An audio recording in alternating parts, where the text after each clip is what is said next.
Hello and a very warm welcome to Live Lunch here in Studio 2 at Bournemouth University. We have an incredible programme for you today. We're going to be finding out all about the hospitality industry because we're going to find out about a great man called Harry Murray.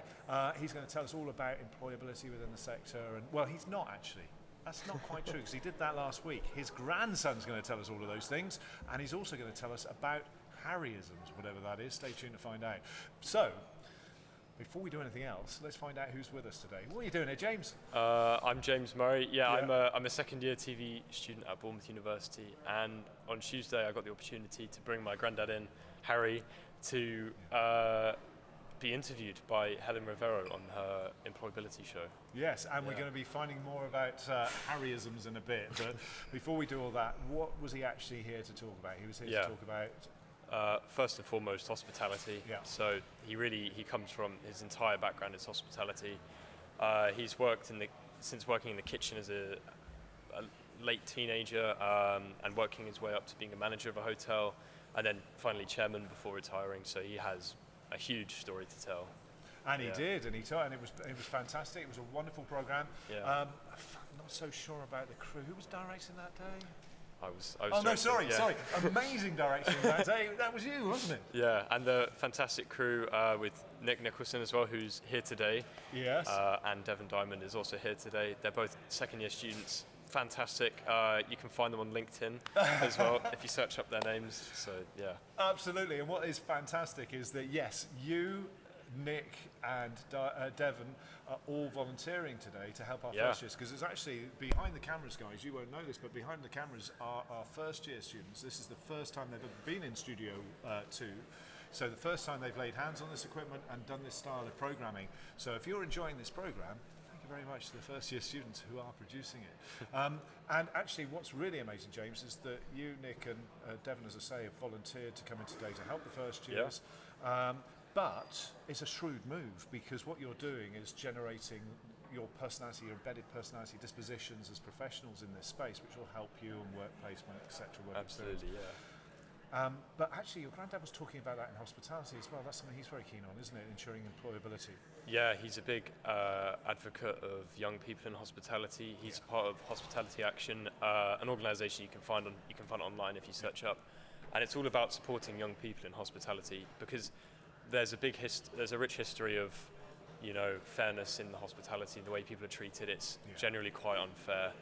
The dynamic, especially between senior and junior employees in a workplace. So it's all about, coming to that modern change and ensuring that the future for young people in hospitality is still good. Because Harry is my granddad. He's he's huge on the compassionate side of hospitality. That's why he's there. It's all about dealing with people, making people happy, and ultimately everyone's working together well in a group. And what a fantastic gent he is. I mean, he came in dressed so smartly. His voice is like velvet. I mean, we need him presenting more, we really do. Yeah. But he also had that same message that we have here for you guys, that this space here, Studio 2, is to generate that disposition of being a professional that aids your employability. Absolutely. And coming back to Helen, who produced the show with your granddad, having her come in and be able to create these programs with members of the local community coming in to talk about creative industries here in Bournemouth means that this studio becomes our shop window. We've got the window behind our cameras out into our local community, but we also have the window behind us onto our campus and getting our researchers in here. So actually this becomes like a corridor between the two, making sure the modern university has that relevance to our local national and international communities. So having Helen come in and talk about employability is really valuable for you guys, isn't it? Oh, it's hugely valuable, yeah. We have our Studio 1 sessions where we do our assessed work, so we come up with the shows for that, and then Studio 2 really is it's an opportunity for a blank slate kind of thing. You come in on the day. You might know, in some of the shows, like the Helen shows especially, you get that forewarning of what it's about. It gives you that time to prepare.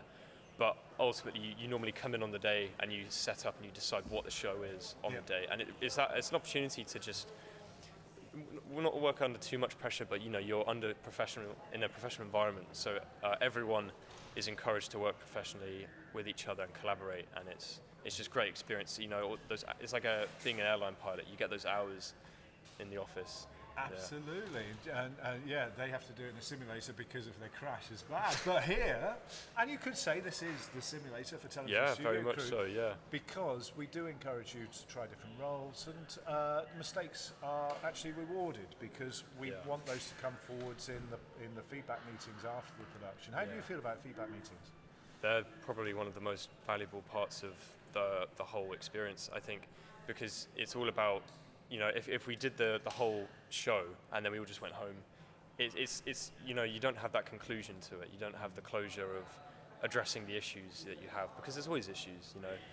Exposure in a studio is good because it means eventually you'll hit these issues and you'll problem solve. So you do it now, not when you're working for the BBC and when your job's on the line. So a feedback meeting is really good because it gives each individual role an opportunity to speak up on what they picked up. And I think it's different because normally at university you're used to the tutor leading those meetings and the tutor providing the feedback. Yeah. In these cases, what we all try to do when we run these Studio 2 sessions is we try and not say anything. Sit on our hands, and you know how difficult that is. It's very tricky, I can tell. It's a real challenge. Sit in the corner and try not to say anything, because it's so important that you critically reflect upon your professional practice. Develop that as a lifelong learning skill that you can take forward into industry. Because I've never made a perfect program. I don't think anybody ever has. But the ability to be able to feed back and critically reflect, maturely provide feedback to your contemporaries is invaluable. Oh, absolutely, yeah. And it's that professionalism. It's being honest, but being honest in a constructive way. And it helps having the students say it, because everyone plays a different role, so not everyone sees each and every part. So it really works to build that big picture, so everyone's on the same page, and it's really good for Studio 1. We get 2 days in the studio, so after the first day, we have the opportunity to reflect, and it really builds up the second day and makes the second day more successful. It's great. I mean, I think one of the things you learn very early on is that you can ask things as a question, and that's less offensive. Did I, with the camera over there, did that happen? And then the camera operator can go, yeah, it did actually. Yeah, that was me. But I'm not. I've learned from that because of A, B, and C. So, but that's exactly the same in the real world. We would still do that in industry. In fact, it's a vital part that we have that feedback meeting. Yes. Yeah. It's all brilliant. So we said we talk about it. What are Harryisms? A Harryism is very similar to the Bushisms from George Bush. Back in the day. Yeah. Can I say my favourite? Absolutely, go for it. So President Bush, back in the day, he said more and more of our imports are coming from abroad. Just genius. It's so funny.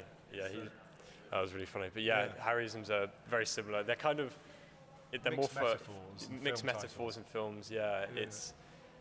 I can't think of any on the top of my head except for maybe the last needle on the camel's back or something like that. Just mixing it up. So he's got that good sense of humour. Yeah, which is nice. Yeah. He was a lovely gentleman. We had course leader Isabel interviewing him, doing a fantastic job. Yeah. Directing a bit from the floor as well. But us professionals, we can't help it. Yeah. And there was a warm relationship between the two of them. I thought they really got on. Oh, yeah. And of course, Isabella's course leader is thinking about your employability and your futures when you leave here. And I could see that synergy between the two of them, thinking about how that helps young people get into industry. Did you feel that as well? Yeah, I think so, yeah. We're always encouraged in the studio and in our work to be ready for placements or employability, especially with placements being less of an opportunity for students at the fault of the companies, to be honest, because they're just simply not hiring as much. And so we need to be prepared for coming out of university without that placement and applying for jobs so that we're ready. And the thing that really sets Bournemouth apart from the other universities is the equipment and the experience. I sincerely hope so, but I also hope that we generate some criticality when we're doing that, because to bring things full circle back to the top, where you said your granddad was talking about how the hospitality industry isn't always fair. The television industry very, very much has over the years had problems not so much in front of the camera anymore, those have been addressed, but inclusivity behind the camera and the crews is very much a problem. Yeah. My own research asks to what extent is the University Television Studio an inclusive learning space? And I think the answer to that, not at the end yet, is really encouraging you guys to take forward into industry a critical perspective so that you're not just doing the same over and over again, that we don't rely on freelance, we don't rely on this gig economy, and we start thinking about staff positions and fair and more equitable standards. Would you do that for me in the future? Absolutely. Yeah. That sounds like a much nicer future than just freelance work, I think. The job security would mean a lot. Yeah, I mean, there are staff jobs there, but you're exactly right. When it came to internships a few years ago, after COVID, there was an explosion because the industry desperately needed people. And then as soon as the financial situation changed, the economics changed slightly, then it becomes very difficult for you to get, and that's the stage we're at now. So it seems unfair that the industry is taking a lot from their employees. Yeah, it's a lot of take, less give, I suppose. And you see it in modern studios as well, where they're really stripping down the roles a bit. But I think there will be a demand. It's like in the computer industry. I have a friend who does computer science at university, and it's impossible to find a placement because they're always hiring experienced people, seniors, and for juniors it's almost impossible. We're going to draw it to a close there, James. Thank you very much for coming in. It's been a fantastic program once again. Thank you very much for watching. We'd like to say watch next time when we'll be doing something else with the local community, with other people. But for now, from me and the team and the wonderful first years who've produced this, thank you very much for watching. Goodbye. That was great, yeah.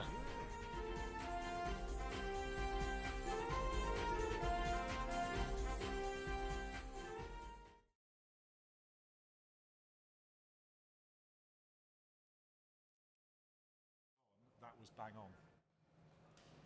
Well done.